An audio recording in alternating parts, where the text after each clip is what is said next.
Hey, welcome to another episode of the Carolyn Glick Show. Actually, just for you knowing, this happens to be the 100th episode of the Carolyn Glick Show.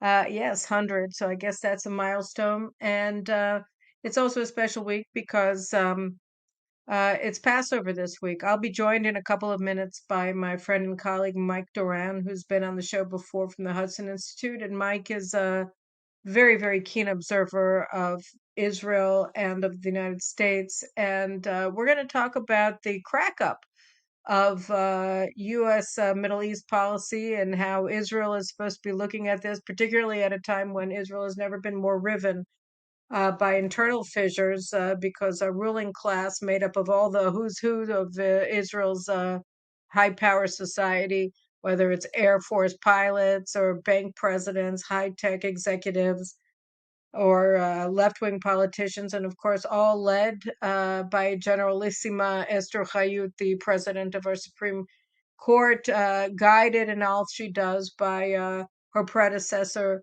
the father of Israel's judicial oligarchy, Aaron Barak. So we're facing some serious issues here internally, as we all know, and we're doing it at a time when the United States is acting really horribly towards Israel. President Biden essentially described Prime Minister Netanyahu as a persona non grata last week, and I'll be talking about that with Mike and other issues. But I wanted to talk to you now as we move towards Passover, and we have to finish cleaning the house today and tomorrow, this Sunday and Monday, Tuesday at the latest. So we're all thinking about scouring our pots or changing them out and et cetera, and cleaning our kitchen. But I wanted to talk about two main themes really that stand out this year and really all years when we go into Passover. And those issues are faith and um, and courage.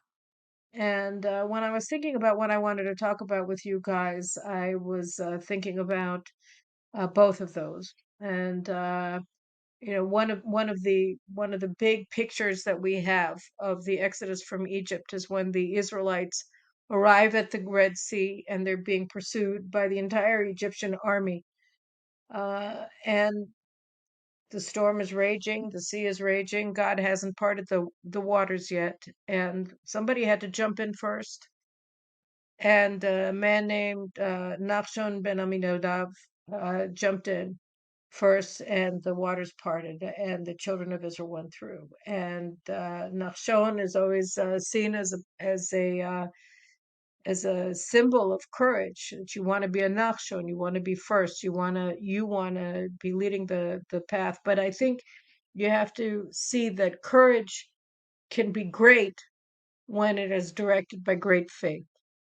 And really, the entire exodus from Egypt only was able to happen because Moses was able to instill in the children of Israel, and God, of course, through the miracles in Egypt, a true faith in the one God and also in the destiny of the people of Israel. And, just imagine being there at the edge of this raging sea. You can't go back, you're being pursued. You can't go forward, but you have to go straight into the water in order to get through the water, in order to get to the other side. And by the way, you have no idea what's going to be on the other side because you've been a slave in Egypt, so have your parents and your grandparents and your great grandparents. And you don't even know what's on the other side of that water if you're ever going to make it through. But you just have to go through, and you just have to move forward, and you just have to rely on your faith and your convictions and move. And I feel like we're always at a point like that because Israel always has some major threat on its head.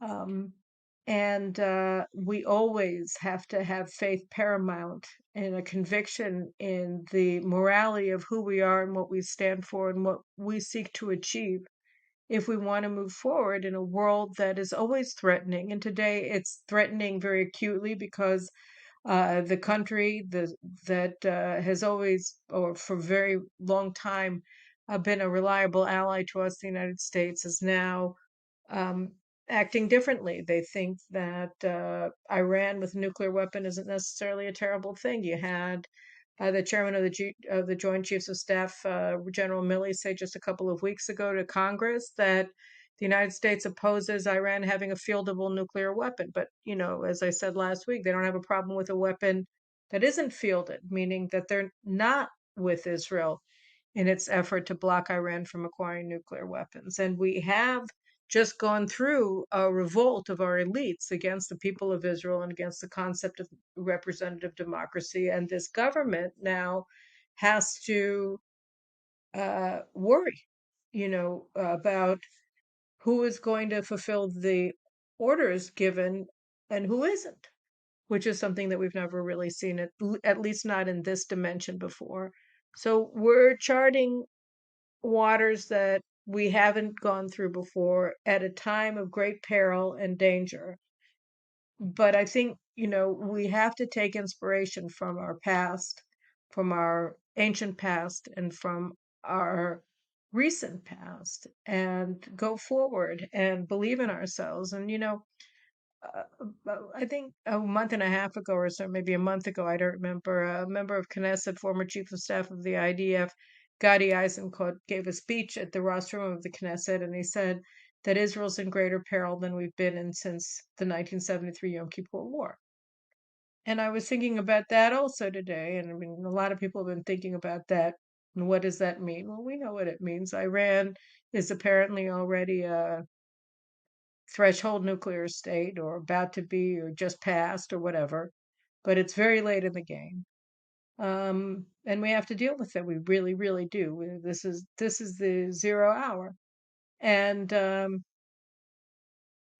elites are at our throats as opposed to leading us forward, right?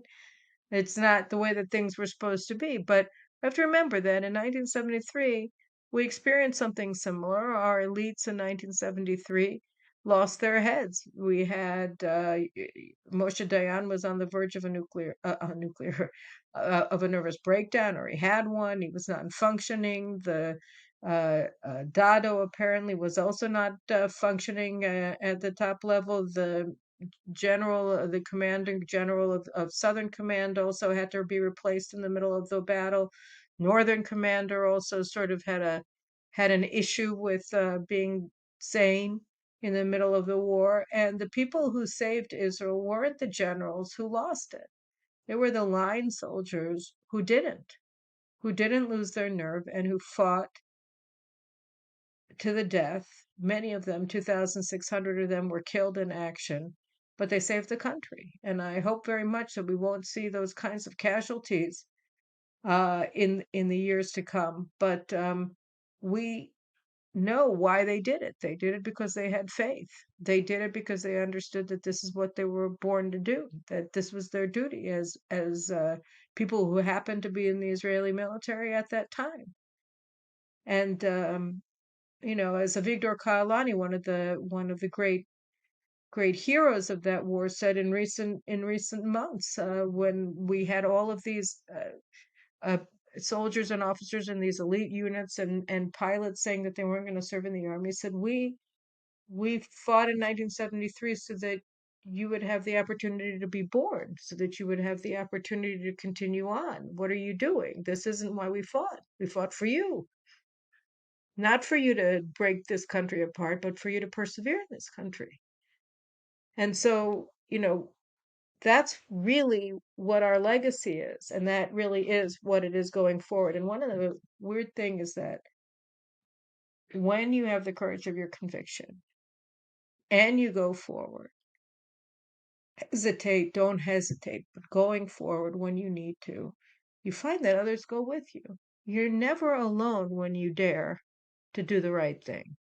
In 2014, when the Obama administration was standing with Hamas and mediating on behalf of Hamas through Turkey and Qatar, Israel did its best to stand up and to parry and to stall and to not give in to Hamas's ceasefire demands as those were communicated to Israel through Obama and Turkey and Qatar was acting like the mediator. And so there Israel was standing up to the Muslim Brotherhood, standing up to Turkey, standing up to Qatar, the greatest state sponsor of terrorism in the Arab world. That is not Iran. Um, and on its own. And all of a sudden, Sisi from Egypt stood with us, and the Saudis stood with us, and the UAE stood with us, and the United States was blindsided. Obama was, Kerry was, because they were trying to demand that Israel bow to Hamas's demands through Qatari mediation or Turkish mediation. And suddenly it wasn't just Israel saying no, it was Egypt saying no, Saudi Arabia saying no, and the UAE saying no. And we didn't have to accept, we didn't have to surrender, and we didn't lose. We won. In the end, it was Israel's ceasefire that was installed, and not Hamas's. And that was a win. And it was a win that we were able to secure because we didn't lose faith, and because Netanyahu kept faith with the people of Israel, and the people of Israel kept faith with themselves. And by the same token, today, Israel has a job it has to do. And if we agree to do it, then we'll find that we were not doing it alone. The Turks may help us because they don't want Iran to get nuclear weapons. Who knows? India will help us maybe because they don't want Iran to get nuclear weapons. And others. We don't know. Azerbaijan. We're going to talk about Azerbaijan with Mike Doran, who's a world expert on Azerbaijan and what they need, and what they are from a strategic perspective for the nations of the world, and particularly for Israel. We'll look into it. But the point is that this is the freedom ceremony. This is the festival of freedom. This is the freedom that commemorates Israel's transformation from a slave nation to a free nation. And we were able to accomplish this unmatched task. And we did it not just, of course, the exodus from Egypt, but over and over and over again in our subsequent history, in the land of Israel and out of the land of Israel. But we did it because of the combination of faith and faithfulness and courage. And I think that now more than ever, we have to take inspiration from our past. As we go forth in the future, we're facing an uncertain time. We're facing the raging waters of the Red Sea in front of us, and we have all kinds of people behind us. But we'll find that on our sides, we have all kinds of people too, who will walk forward with us if we move.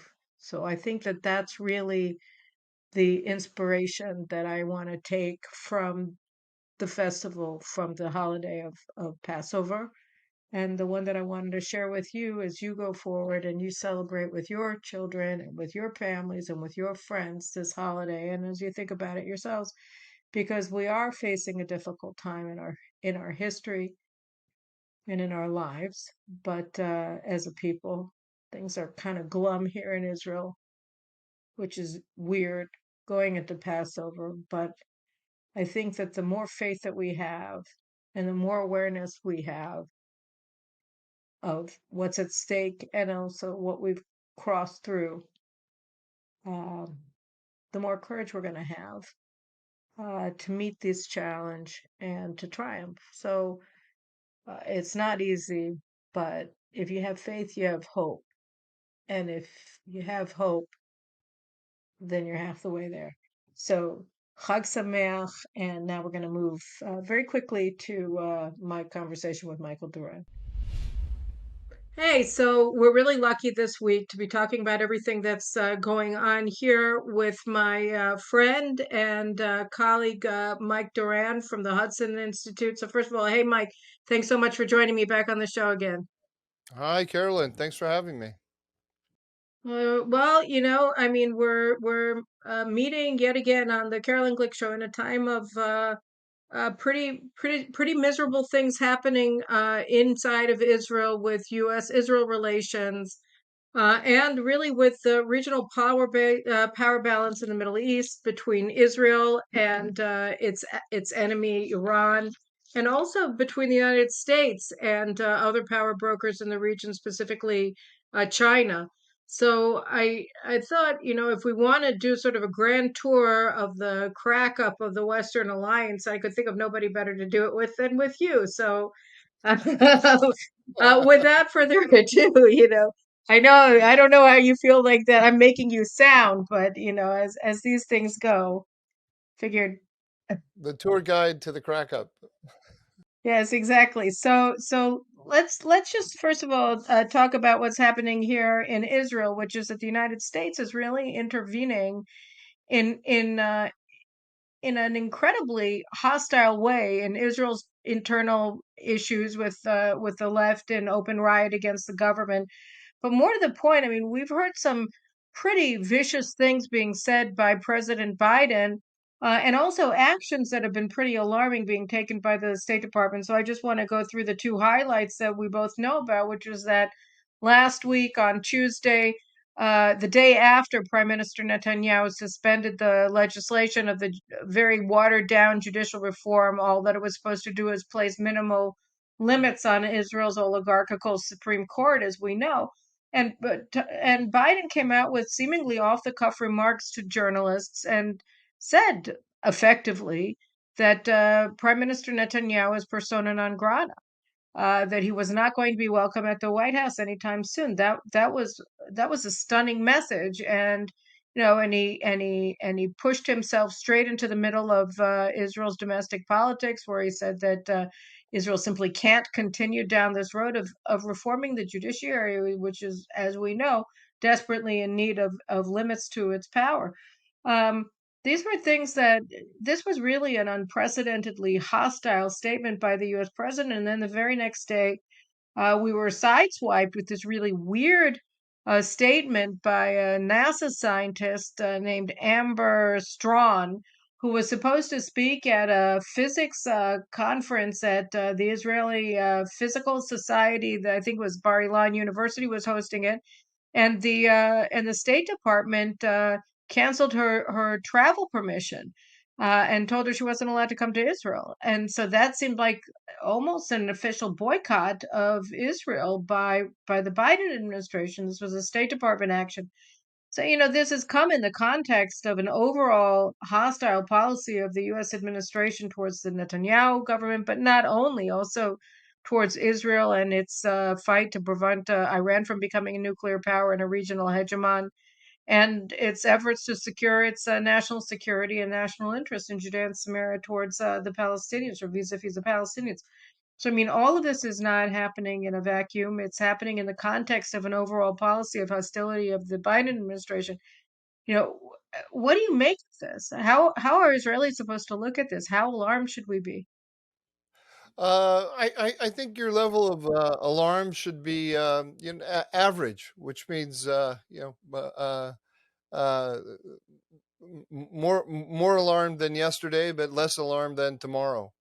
Uh, it, uh, it it shouldn't. On the one hand, it shouldn't be surprising to anyone, but I think it is surprising to people because they've been fooled by the pro-Israel rhetoric of the Biden administration.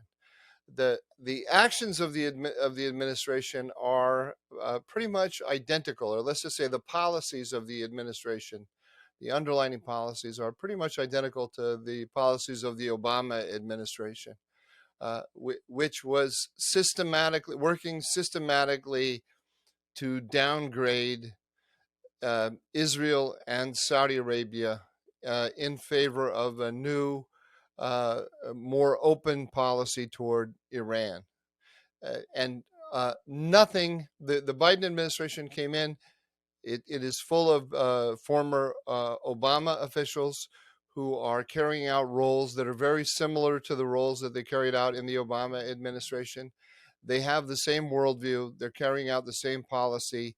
Absolutely nothing has changed in that regard, despite all of the failures of the failure of their attempt to get back to the JCPOA, the obvious disdain with which the Iranian regime has toward them and toward every one of their initiatives, disdain that is evidenced uh, by the plots that Iran is carrying out to kill former American officials, by the progress it is making toward a nuclear weapon, the attacks on American bases throughout the Middle East, on and on and on.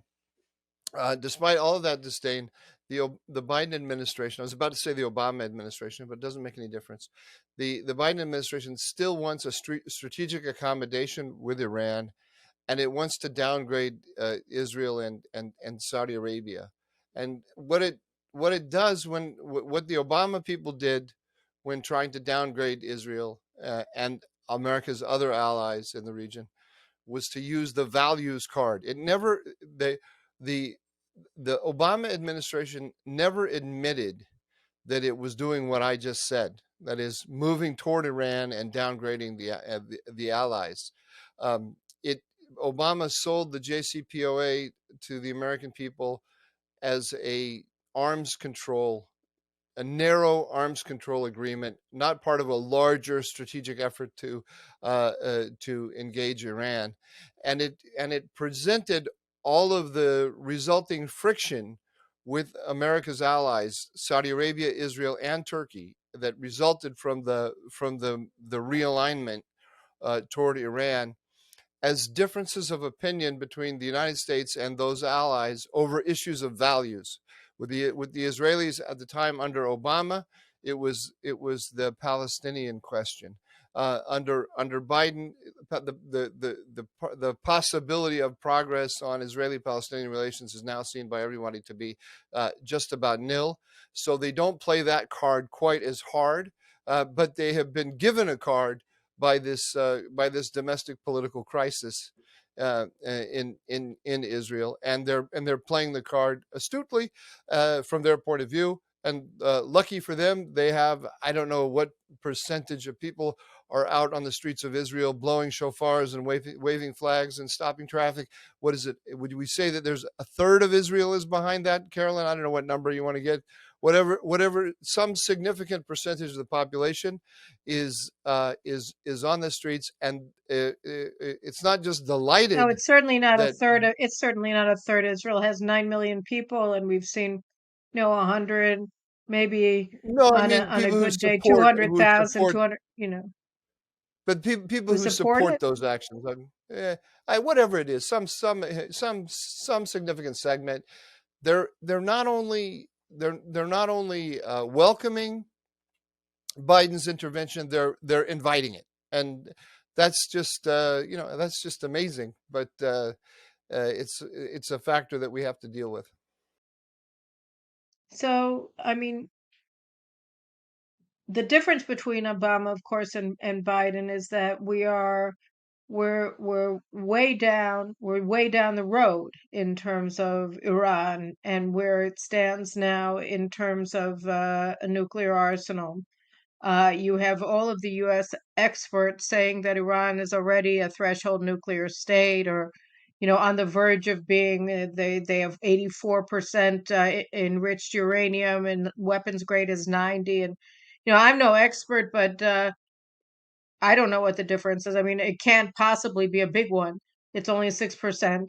And the fact that they found the 83% enriched uranium or 84% enriched uranium is just what they did. That's what they found, under the lamppost, right? When they were looking for their keys. They don't know what they don't know, but if they know already of the little that they see, it's at 84%, then you've got to assume that the worst is in fact the situation. At any rate, they're acting as though, I mean, the Obama administration's concept of this being a non-proliferation agreement was stupid on its face, and the only reason they were able to get it through was because they exerted so much political control over the Democratic Party.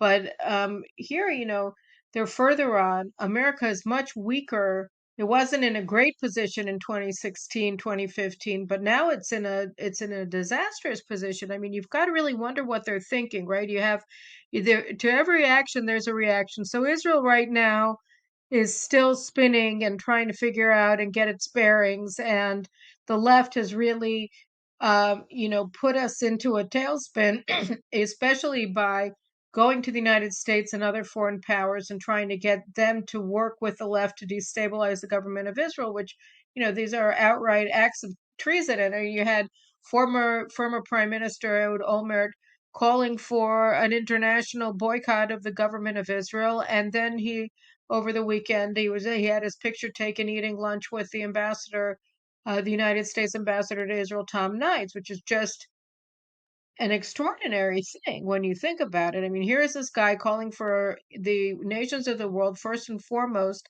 the United States of America, to boycott the government of Israel, and the next thing you know, he's having lunch with the U.S. ambassador to Israel. This is a profoundly unfriendly, undiplomatic act by Ambassador Knights, and he, of course, is, he now has a record of doing incredibly unfriendly things toward this government. At any rate, and without belaboring the point, the U.S., we may be spinning, but the Saudis are already getting out from their spin, right? And they're making moves of replacing the United States with the People's Republic of China. Now, whether this is real or it's a head fake, I don't know. But they joined the Shanghai Cooperative, what is it called? The Shanghai Cooperation Council.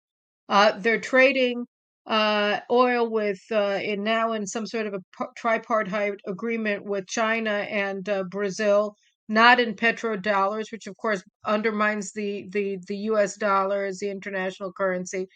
And this isn't the first thing that they've done on that. And so they're already paying a price with Saudi Arabia, um, and they don't seem to care.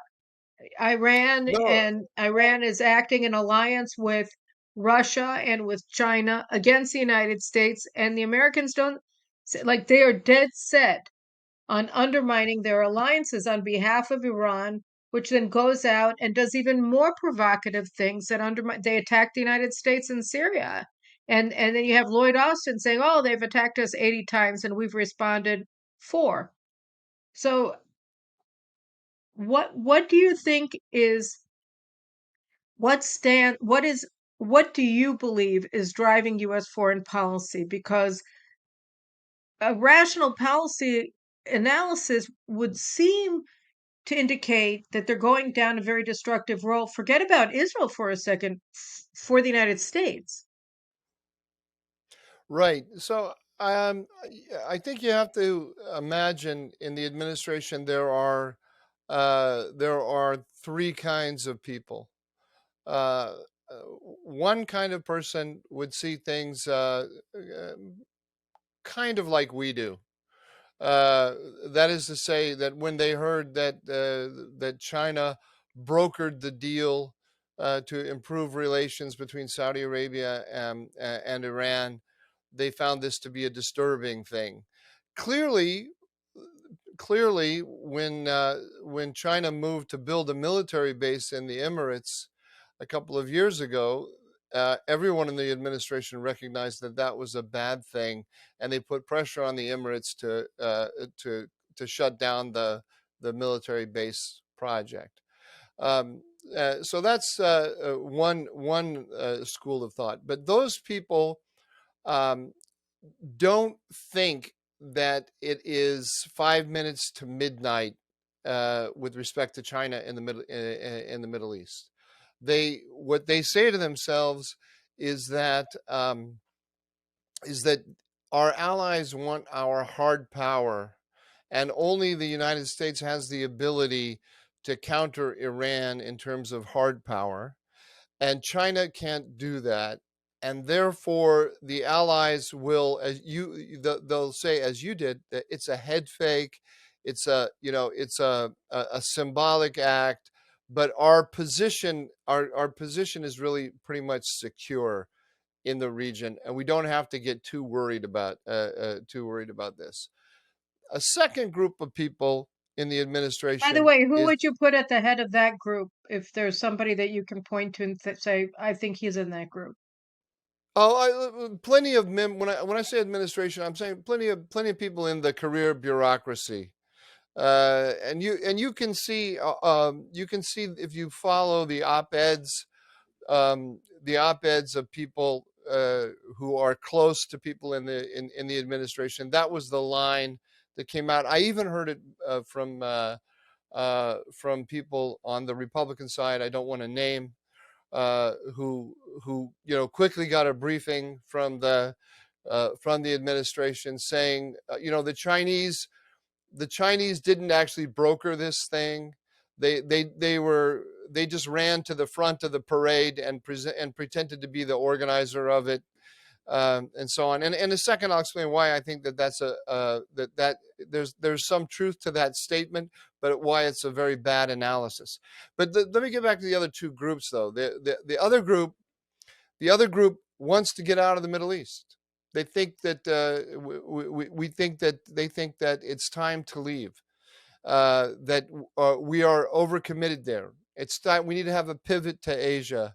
The problem with identifying those people is that they know that it is politically unacceptable to make that case openly. And so what they want to do is they kind of want to slip away in the dead of night without admitting what they're doing. You only need to look at what happened in Afghanistan to realize that there's more acceptability for that kind of position than maybe, if I said this to you before Afghanistan, you might say, no, nobody really thinks that way. But you see what happened in Afghanistan. Where were the people who stood up and said, "Hey, this is a bad idea"? And then the third group, and I think this makes up the most influential people from the Obama administration, and that's Rob Malley, Brett McGurk, who's the top guy in the White House on the Middle East, Rob Malley, who's the senior, who's the Iran envoy in the State Department, probably Jake Sullivan, the National Security Advisor. They And truly Tony believe, Blinken, right? and Tony Blinken, they all believe that there are shared interests between the United States and Iran, and also between the United States and China. And they also believe that they don't see the world as China, Russia, and Iran in an alliance against the United States. So, but they believe that in the Middle East there are shared interests, But they think that and that Russia is America's gravest threat. They think that Russia is the biggest threat to the United States. Is that right? they see they think of the world as divided up into different theaters: Middle East, Europe, and East Asia, and that each one of those theaters has its own power logic to it, and the connections among the different theaters are not necessarily of strategic importance. That we don't have to think of it as a global contest. We're not in a global zero-sum contest with China. China, they still believe that China believes that that the American order in the Middle East is good for China, and they're really not trying to supplant us entirely in the region. They don't think that Iran and China are in a close alliance designed to destroy us in the Middle East, and so on and so forth. So we don't have to get too bent out of shape about these moves that China makes in the region.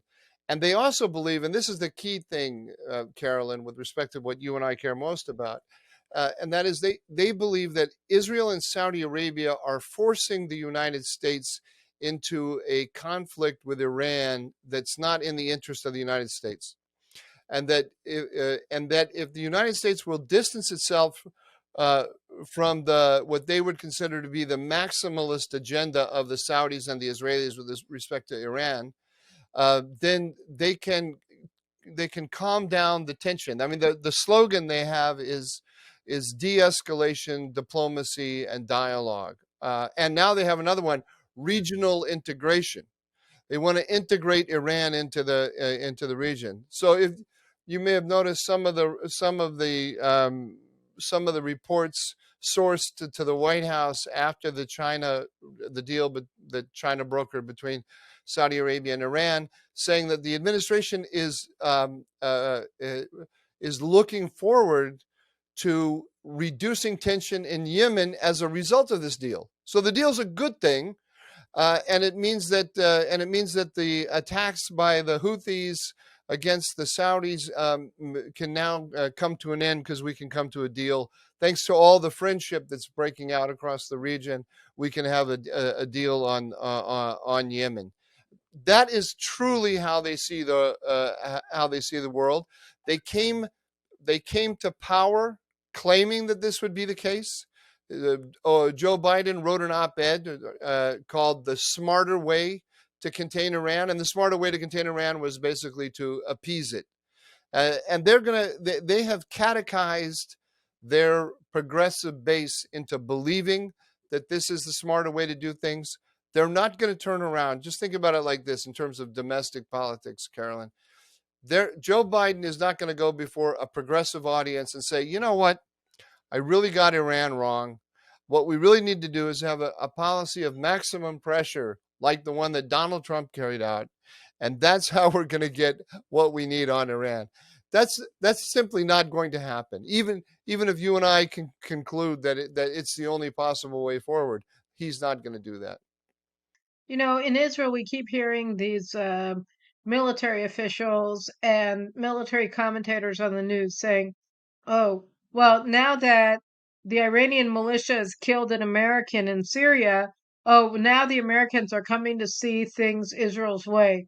And it's always just, they're just on the verge of seeing things Israel's way.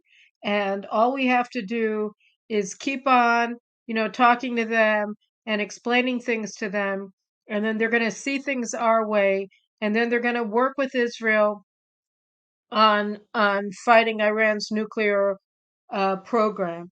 Um, how do you view those assessments?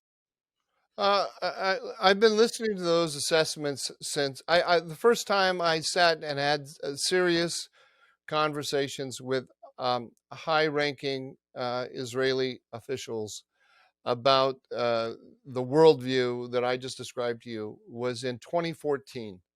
And I came to Israel and I told a very, very senior person that that Obama was aligning with Iran in the region. And that person, somebody I respect greatly, by the way, I think I would assume that you respect him as well. He spoke to me like I was a graduate student. And he said, I've been in 5 meetings with Obama, and it's very important to listen to the words that he uses. And then he walked me through all of the phrases that Obama used. And the thing, Carolyn, I had to be respectful because of his position and because of his sincerity. And I realized that there was nothing I was going to say that would convince him otherwise. But I happen to have a superpower, and he didn't understand that I had this superpower.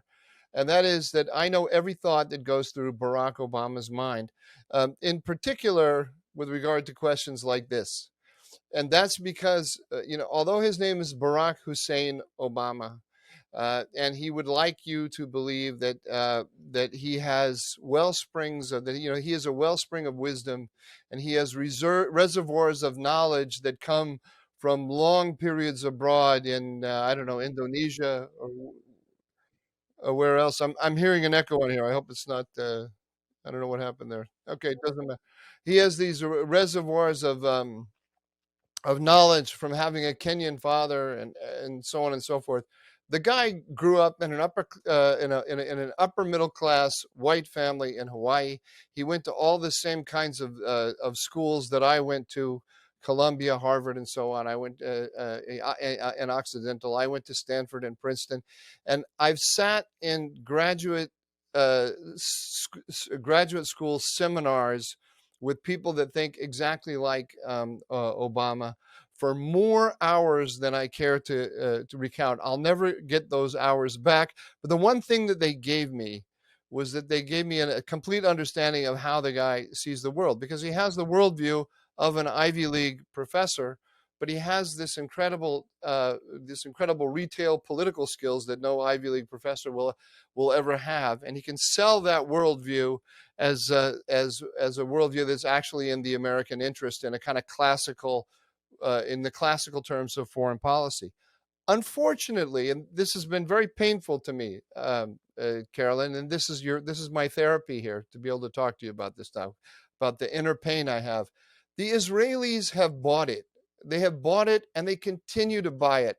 And especially, there's a certain class of Israeli that has really, really bought it, and that is the, sort of the deep state security echelon in Israel. I understand why Naftali Bennett and Lapid, they probably bought it too, but they pretend to buy it. Because they created this whole ideology that said, you know, who screwed up the Iran question? It was Netanyahu, because he went and gave his speech to the both houses of Congress, and that really annoyed the Americans, and therefore he didn't have channels of communications with them. And unlike him, we're just talking quietly behind the scenes, and we're getting more results because of that.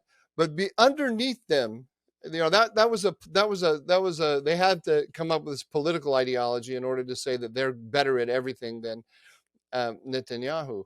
But underneath them is this security, the security layer in Israel, and they cannot believe that the United States is out of the business of preventing Iran from getting a nuclear weapon. They don't believe it, uh, despite all of the evidence, and they can't think. It's too scary to think that Israel is completely on its own on this question. Look, But I mean, the as far thing as the is that Democrats you, are in power, I if think you were they're. doing now it's my turn to do therapy with you, Mike. Sorry, I'm just going to cut you off right there because I know. Look, not only did I go to the same schools, exactly the same schools as Obama. I went to Columbia and Harvard, but he moved to the neighborhood I grew up in to try to get his, street creds as a black organizer. He moved to Hyde Park, where I grew up, the backyard of University of Chicago. So I feel like all of the people, he sent his kids to the school, that we didn't go to. We went to the inner city public school that he would never have sent his daughters to. So it's like, I mean, I got the whole thing down, and I know exactly what you're saying about the Israeli brilliant experts on, the 27 shades of gray in Obama's luminescent intellect that's just so extraordinary. And I'm shocked that you said that they told you that you have to listen to what he said, because usually what they say is not necessarily these brilliant security strategists, not that you have to listen to what he says, but that you have to listen to the music, not to the notes, right? It's the music, the music, right? I mean, that's what they say. and, and so and so Yeah. yes, it's always So a don't it's get always so a don't get cliche. don't meaning don't get hung up on any one statement. Look at the general pattern, and is I that the guess so. idea? I don't know what music means. I'm always thinking that they're stuck in some sort of Schoenberg atonal cacophony, and they think that they're so cool because they went to an undergraduate music appreciation class in college, and they can explain to you why something that sounds like, I don't know, somebody squeaking his fingernails on a chalkboard is actually beautiful, because it's the same concept. There's absolutely nothing in the record that would lead anybody to the conclusion that Obama or his personnel, and I think you're right about the Biden administration, because, you know, it's not only that they're the same people that were in the Obama administration, but the positions that they're in the Biden administration are exactly what you would have expected Obama to appoint them to serve as, were he now in his third term. So it's all, you know, It's right in your face, and that you have these Israeli security geniuses who are saying we can trust the Americans. And so this brings us then, I mean, again, I think that the United States' position in the region, we can't say collapse, but it's losing, if it's lost its credibility as an ally in the eyes of its allies. And the Saudis are very open about the fact that they don't trust the Americans. And Israel, in a way, the sort of civil disobedience slash borderline civil war that the left is now waging against the government and its voters is over a lot of things. But one of the things that it's over is Iran, and the centrality of the United States in Israel's strategic thinking in terms of yesterday, the now Sorry, resigned, hold on. Let me. mhm. Can I stop you there for 1 second? Yeah, Because please, I I interrupted didn't. you. No, no, you didn't. I was actually coming to an end then. So you said it was an interruption, but okay, I'll use that. Yeah, since you interrupted me, let me interrupt you. I don't understand what you're, what you, what you mean when you say the one of the issues that the protesters are protesting about is the centrality of the Iran question. Can you just? I just want to understand your thinking on that, because It's not of I the would Iran think that the question. Iran question is kind of. It's not the centrality of the Iran question, if I misspoke. It's a centrality of the U.S. alliance and Israel strategic thinking, because one of the things that has divided Netanyahu from the generals all along has been their insistence that Israel can trust the United States to lead an international operation against Iran's nuclear weapons programs. We saw this in 2012 when uh, uh, then uh, then Mossad Ashkenazi director and Meir yeah, Dagan and Chief of Staff Gadi Ashkenazi blocked or refused orders that were given to them by Netanyahu and the defense minister at the time, Barak, to prepare the military and the Mossad to attack Iran's nuclear installations. And not only that, but Dagan went behind Netanyahu's back and told Leon Panetta, who was the chief of the CIA at the time, that he had received this order so that the United States could interfere. So that you've had this Israeli security leadership that has been insisting that any effort to call into question the credibility of America's security guarantee of Israel and America's pledge to take care of Iran's nuclear weapons program was it was what's the word? It was like a religious. Um, you dogma, were you it was what it? What did you say? dogma, dogma. It was it's when you take the Lord's name in vain. When it was Oh, yeah. you simply couldn't do that. It was an act of perfidy. You couldn't possibly even question for a minute that Israel can trust the United States on Iran, and this is still very much, a split that still exists, and that we've seen also in the retired generals who have been leading the insurrection against this government. Yesterday on Israel Channel 12, they interviewed Asaf Zamir, who just resigned as consul general from New York, and then he was fired for speaking out against the government from New York against the government to American Jews and other audiences. And so he was on the news, and he gives this interview, and he says, "Where you have to understand, we are a vassal of the United States. We are a vassal state." And we've never had this kind of talk from a senior Israeli diplomat saying we have no sovereignty. We are not a sovereign state. This is very much of a piece of the kind of thought process that we're seeing inside of the national security leadership. So Yes, that, no, it's a key issue. absolutely. I would express it slightly differently than you did. That the the debate. My impression is, and you never know what's going on inside the the Israeli security bureaucracy. But it seems to me that the debate is on um, whether taking the differences with the United States public, taking the differences to the public, and carrying out a political fight against the American policy is wise or not.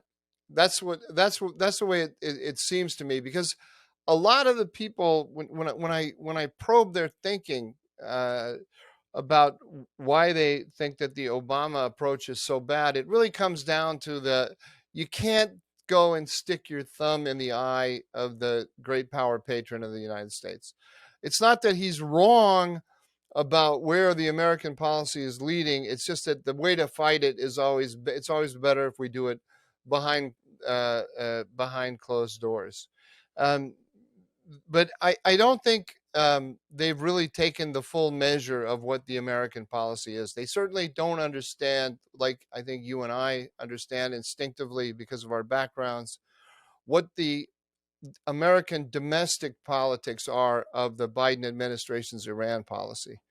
They're this is not simply a foreign policy. The smarter way on Iran is a slogan or an approach that deserves to be in the same category as climate justice. It's not this is not simply an appreciation of the forces in the world and then an attempt to come up with a rational policy It's a toward them. catechism. It's part of the catechism. Yeah, absolutely. And I don't think the Israeli security bureaucracy has any serious appreciation of that, or has spent any time thinking about how you fight something like that. Okay, so in when I look at the region and I look at the very difficult breach in the way that the United States under the Biden administration sees the world and the way that Israel sees the world. And this is true, by the way, regardless of who's in power in Israel, because I think you saw the same kind of it was much more muted, but you saw the same kind of concern being expressed by the previous government as well. But you look around, you scan the environment for possible ways of contending with an issue that is becoming increasingly difficult to contend with head on. So I want to segue in a second to Azerbaijan, which is an area that you're expert in. But before I do, and see it as sort of a tertiary campaign or theater that can impact the main one. But I want to, before we go to Azerbaijan, because you have a very keen understanding of it that most of us, including myself, lack, I want to talk for a second about Syria. So we have this weird situation, and you commented on it. I saw very briefly on Twitter, and it was something that I had found also quite notable, which was that a few weeks ago Israel experienced a terrorist attack about 80 kilometers south of Lebanon, of the Lebanese border in Megiddo Junction. And it was an IED kind of thing that had been laid down by a terrorist who had infiltrated into Israeli territory from Lebanon. And an Israeli citizen was critically injured, but it was still a major miracle because it was supposed to have killed a lot of people at a time when the junction, which is a very heavily trafficked area, was filled with cars. So that didn't happen. That was avoided, but there was a person who was critically injured there. And Israel never retaliated in Lebanon. And in the meantime, the media is presenting to the public this idea that Israel going after Iranian Revolutionary Guard Corps commanders, senior officers in Syria is Israel's response to what just happened in Lebanon. And you quipped on Twitter that this actually shows that Israel is completely deterred and will not take any action in Lebanon, and that compelled, because it's completely deterred by Hezbollah from taking action in Lebanon, from going to Syria. Israelis who were defending the action would say, no, we look at Syria as the pipeline to Lebanon, and we don't see them necessarily as separate and distinct areas. It's just that one is easier for us to operate in and one is less easy for us to operate in. I would assume that that would be the counter argument to yours. Yeah, So, yeah, so let's yeah. talk But for a second about the role that Syria plays and how we're supposed to look at its relationship with Lebanon and what attacking targets, like I said, under the lamppost in Syria does in vis-a-vis our problem with Lebanon. And then I want to take it to Azerbaijan, but I'll ask you another question before we go to there. I, I always I hate emphasizing the fact of the matter is, if we're going to be very cold clinical analysts of the balance of power between the American alliance system and the Iranian led alliance system, uh, we have to say that both the United States and Israel are significantly deterred by Iran at the current in the current moment. Now, we could get into an academic discussion about whether we're deterred or self-deterred, uh, um, but it amounts to the same thing. We start developing categories like you just said. You know, the Israelis say that they can operate more comfortably in Syria than in Lebanon. Well, that's called deterrence. So because they're deterred. The United States also, it's worth looking at. The United States just carried out a retaliation. We had an American killed in Syria by Iranian-sponsored militias, and we responded in Syria. We don't respond in Iran. And I don't remember when the last administration was that actually, probably Ronald Reagan, but I could be wrong. We'd have to go back and see who actually carried out an attack against Iranian positions in Iran. I don't think we certainly haven't. We certainly never did it under Trump, and we didn't do it under Biden. I would argue that the killing of Qasem Soleimani in Iraq was the equivalent, in terms of the severity of the attack and the impact on the Iranians, of an attack on Iranian soil. But it still wasn't an attack on Iranian soil. And as you mentioned, the Iranians, through their proxies primarily, but not entirely, have carried out over 80 attacks against the Americans in the last since the Biden administration came into office. Many more if you go back 1 year, 1 or 2 years into the Trump administration.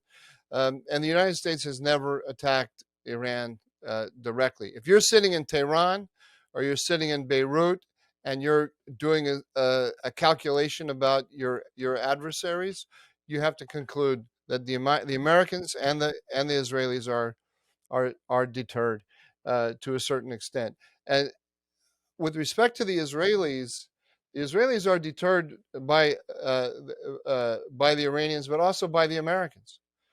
So they understand very well that Biden does not want an escalation in between Israel and Lebanon, and between Israel and Iran. And so when they're picking their targets, they're also taking into account the impact it's going to have in Washington. Now, I have no evidence of that at all. No one has told me that that's the case, but it just stands to reason, for all the reasons that you and I were talking about earlier. When you have the senior Israeli officials saying that we are a vassal state of the Americans and therefore we can't disagree with them, yes, then that extends into targeting in the in the Middle East for sure. Oh, well, as you were just making that statement, I got a flash that air defense alarms are going off in northern Israel. We're taping this on Sunday night, because something has penetrated from Lebanon. So I don't know if that's a missile or drone or what, but um, yeah, I mean, somebody's deterred and somebody isn't deterred.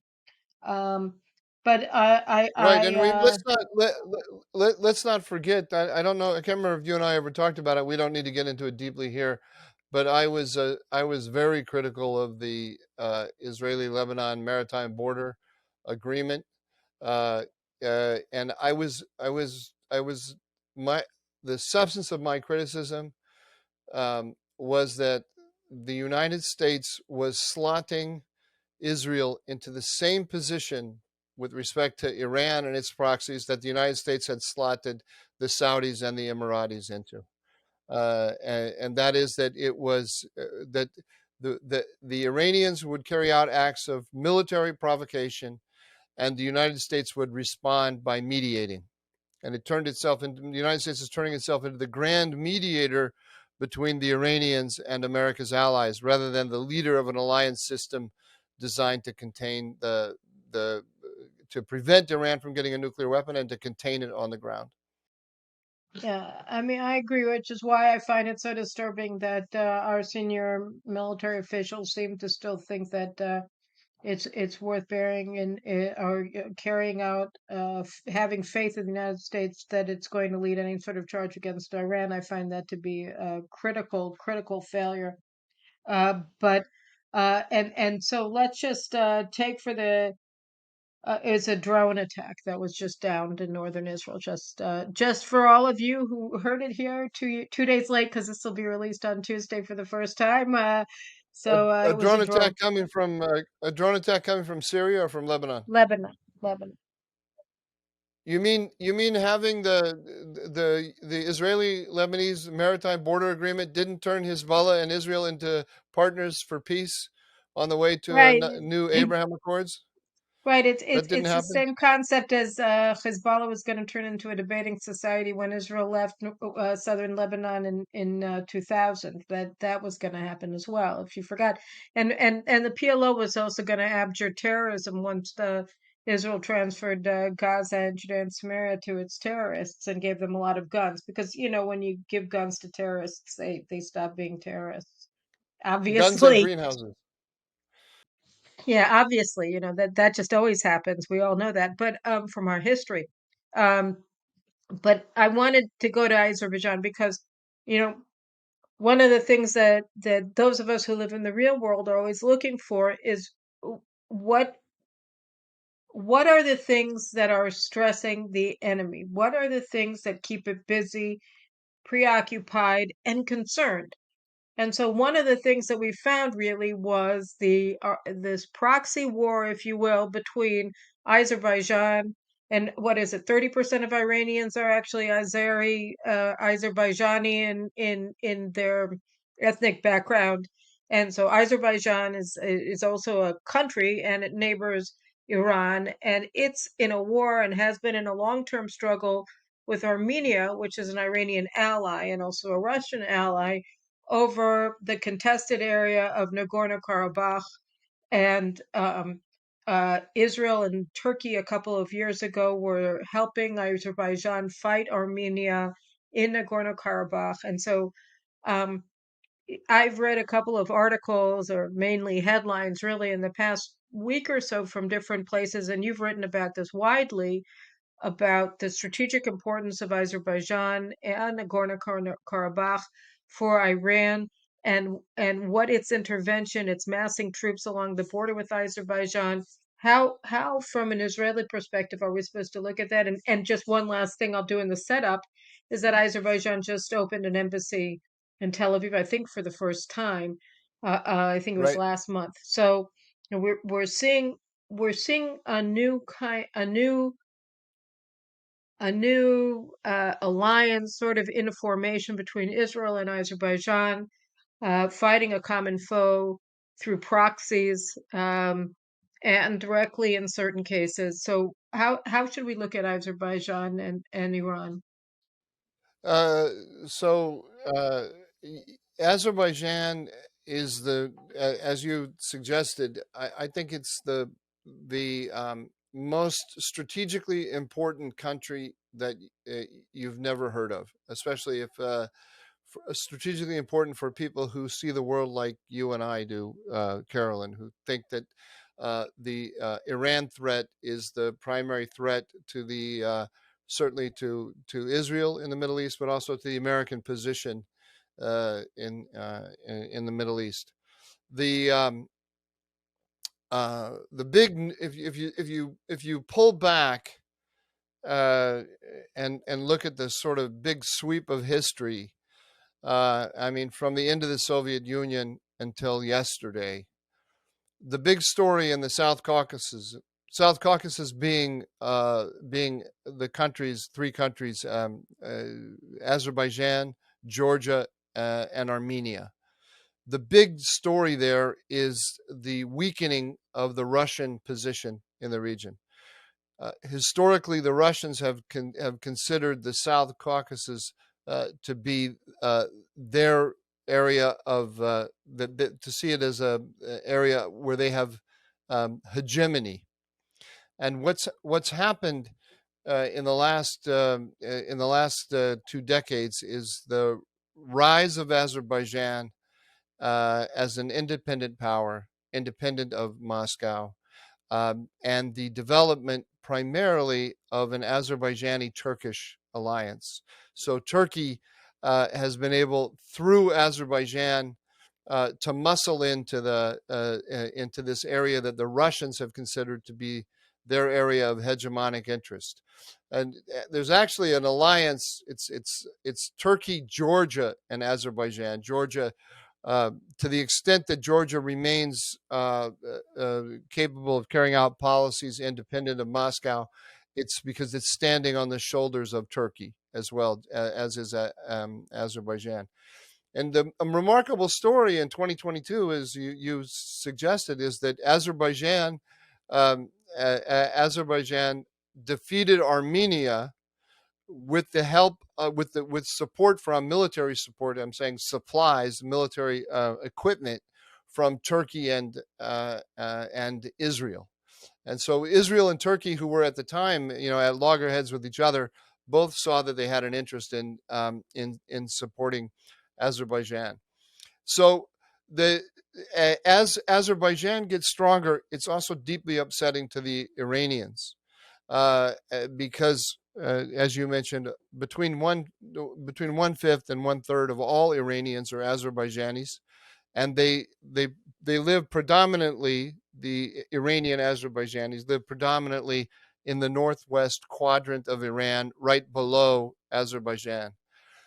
Now, Azerbaijan is divided into two different parts. There's Azerbaijan proper, and then there's Nakhchivan, the exclave, which if you look at the map, you'll see it's like the United States and Alaska. And what the Azerbaijanis want is a transport and commercial corridor between Azerbaijan proper and Nakhchivan. And Where's they Nakhchivan? and the Turks. It's on it's to the west of Azerbaijan, on the other side of Armenia. So Armenia is separating Azerbaijan from its two parts. Like And what Canada. what Azerbaijan wants is a corridor, a transport and economic corridor over to Nakhchivan. And in the ceasefire agreement, it's called the trilateral agreement, trilateral being between Baku, Moscow, and Yerevan in 2020, the Armenians agreed to that corridor, which the Turks and the Azerbaijanis call the Zangezur corridor. This corridor will go right along the Iranian border of Armenia, and it drives the Iranians crazy. Their press is full of. They've been accusing, as you mentioned, they've been massing troops on the Azerbaijani border and threatening the Azerbaijanis. And they have a slogan that they repeat over and over again, which is, we will not allow any territorial changes to our region. So what their ideology says, or their propaganda says, is that Turkey and Azerbaijan are going to lop off the southern part of Armenia to create the Zangezur corridor. That is a falsehood. I'm sure there are fears of that in Yerevan, and there are fears of that in Tehran, but that isn't the agreement. The agreement is that there will be a transport corridor between the two parts of Azerbaijan. And so the Iranians have been watching these two things happen that are very upsetting to them. One is the weakening of Russia in that part of the world. So the Russians can't keep the Russians can't keep Armenia powerful enough to prevent the creation of the Zangezur corridor. And they're afraid, and they see the rise of this Turkic alliance between Turkey and Azerbaijan, together with the Israelis. Uh, and they fear that will have that will excite the Azerbaijanis of Iran, particularly at this moment of tremendous civil unrest in Iran and weakening of the regime. They fear an uprising of their Azerbaijanis, and if not an uprising, just a political awakening of the Azerbaijanis in Iran. And that's why all the saber rattling and possibly even a conflict can erupt. It's a very dangerous situation. The Iranians are working with the Armenians to supply them with drones and also to infiltrate people into Karabakh. You call it Nagorno-Karabakh.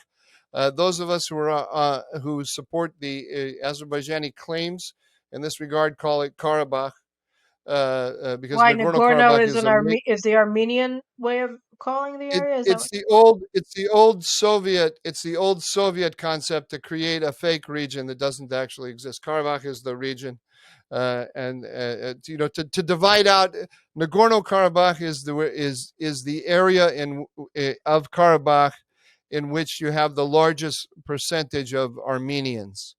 And so we don't need to get deeply into it. It's just the minute you say Nagorno Karabakh, you're suggesting legitimacy to the claims of the Armenians to that part of Azerbaijan. let's just bear down on the stuff that people like myself who are not going to become or are unlikely to become experts in this field as you are need to know as people who are interested primarily in Israel and what can be done to hem in Iran.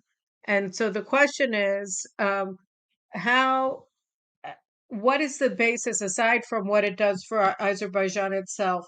What is Israel's interest in Azerbaijan? How can this relationship be mutually beneficial as opposed to understanding that Israel is helping the Oh, Azerbaijanis it's al- against?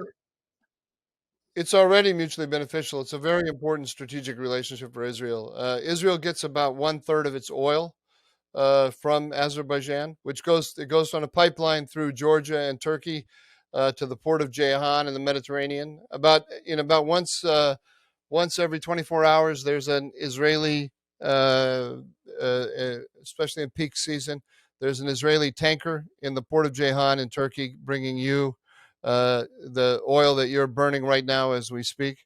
Um, uh, the uh, the Israelis also uh, the Israelis and the Azerbaijanis have a mutual interest in knocking back the Iranians and weakening the Iranians. Azerbaijan is one of the largest Muslim majority countries. It's a Shiite country, Muslim majority, and it has a historically fantastic relationship with its own Jews. The Jewish community there, I think, as a percentage of population, is the largest in the Islamic world. I could be wrong about that, but I'm pretty sure that's the case. And they have always had very good relations between the two peoples. The Caucasus are area of great uh, what's the word I'm looking for? Diversity and tolerance among people. They get a bad rap because the Armenians claim all the time the Azerbaijanis are intolerant. You go there for 2 seconds and you realize it's not true.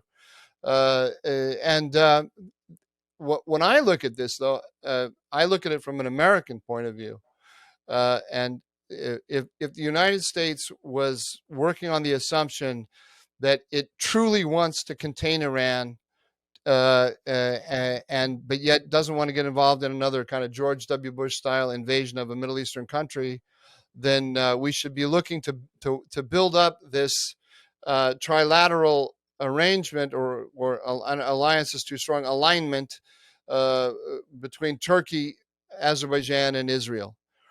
Believe me, that the Iranians are very fearful of it, because the only two countries in the Middle East who have the capability to carry out offensive countermeasures against Iran in the absence of the United States, the only two countries are Turkey and Israel. So if they start cooperating together, and are cooperating together on Azerbaijan of all places, which just scares the Iranians to death, then the Iranians see red, and they're very fearful. So if I were president of the United States, the first thing that I would do, one of the first things that I would do, is I would call a summit, a defense summit between the Turks, the Azerbaijanis, and the Americans, and the Israel, a defense, a quadrilateral defense summit: Turkey, Israel, United States, Azerbaijan. And I would just start working on defense cooperation. It doesn't have to be directed like the Quad, India, Japan, Australia, U.S. A similar kind of Quad arrangement doesn't have to be directed against any one party, but just designed to build up their power. The Zangezur corridor is in the interest of the United States and Israel overwhelmingly. Azerbaijan is also the cork in the bottle of Central Asia. If you want to bring Turkmen gas, Turkmenistan has the fourth largest uh, gas reserves in the world. Uh, Kazakhstan has huge oil reserves. If you want to bring Kazakh oil or Turkmen gas to Europe overland, and you want a route that is not controlled by either Iran or Russia, Azerbaijan is your only alternative. Well, there's so many different opportunities that the United States could take advantage of if the United States had any interest in taking advantage of any strategic opportunities, rather than deluding itself and thinking that it was going to cut a deal with the Ayatollahs. You Um, know, but you in know, the Carol, meantime, Carolyn, that is such a true statement. If you just think about right now that there's a brewing economic crisis in China, their economy is in really bad shape. The Iranians have these protests that are shaking the whole system there, and Israel has enormous power. Turkey has enormous power. There's a lot. Azerbaijan is a rising power. There's lots to work with in a very creative fashion if you wanted to do these things. But you have to see the map differently than people have seen it. yeah, I don't know. I don't know that anything can change so long as the people with their very, set in stone way of looking at reality are the ones who are, and they're not actually real stones. They're fake stones that they've invented out of whole cloth. This Yep. idea that if you're good to your enemies and bad to your friends, then people will want to be your friends and not be your enemies, when the exact opposite is the message that you're communicating to everybody. And so no, I find it all very very disturbing. But yeah, I guess we should probably sign off. I think that Israel, when Obama was first elected, and I looked at him knowing exactly what I knew about him from the campaign and from his background, I wrote this article called something to the effect of surviving the post-American world, and um, and it was talking about Israel going out and making operational alliances or expanding its cooperation with other U.S. allies that were about to be spurned. So I didn't talk about the Saudis, but I talked about South Korea and Japan in Asia and India, and just going around Colombia and others that sought strong ties with the United States and strategic ties with the United States worldwide. And it was gratifying later that Netanyahu came into office and he enacted a very similar policy, particularly in his most recent term of office, from or beginning around 2012. But we are seeing that there's been a recoiling from that by our security brass that it played such an instrumental role in all of the uh, insurrection that we've been seeing over the past 2.5 months, and it's a very disturbing state of affairs at this late hour, when Iran is reaching the nuclear threshold and asserting hegemonic power here. And by the way, just the last update, it was that now they're saying that the drone infiltrated from Syria, not from Lebanon, but who knows? At any rate, we live in disturbing times, and I'm glad that we still have lots of friends in the United States. You being one of the many important voices there of sanity, and hopefully America will regain its strategic sanity at some point in the future. So I thank you. Hopefully. What? Just let me just quickly say one thing in support of what you just said. I just got back from India, and I had some really. We should talk about it at some point because I had some very exciting conversations with people in India. India is a rising power, and it sees Israel as its friend, and they love Israel there, which was very interesting to hear. Well, I'll tell you guys, because I'm saying goodbye to Michael, and we're about to go into Pesach, as we talked about in the opening of this show. So I just want to leave you with this: we have a lot of things going for us. There's a lot of reason to feel low. I know I personally am feeling pretty low going into Passover, but we have a lot of reasons not to feel low. I think, Israel doesn't need a superpower protector per se. We need partnerships. We need a partnership with the United States. We need to be able to collaborate with the United States, and we need partnerships with other countries.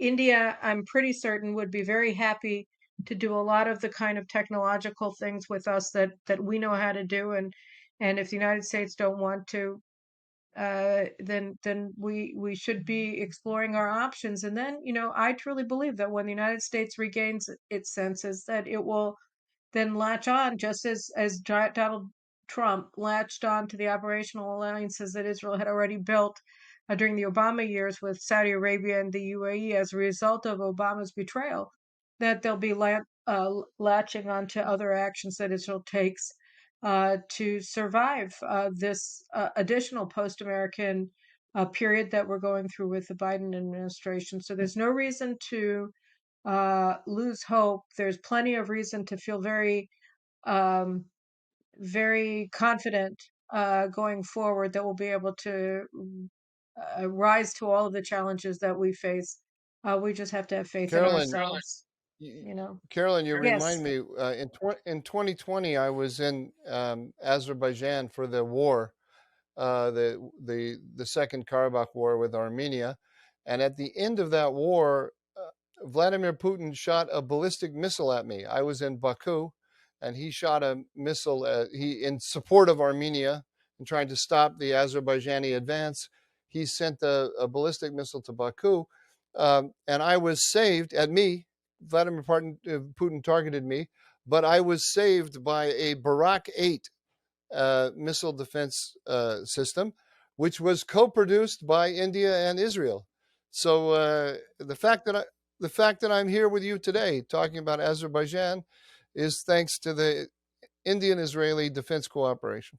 That's a great story. I didn't know that. So we saved your life. So you owe us. I owe you.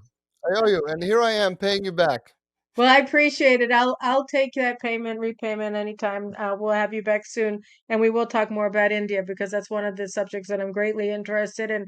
I'm sure all of you are too. In the meantime, I just want to wish everybody a Pesach Sameach Kasher, and we'll meet back again. I don't know whether we'll meet later on during this holiday next week or after the holiday, but in the meantime, Chag Sameach, and we'll see you later. Take care.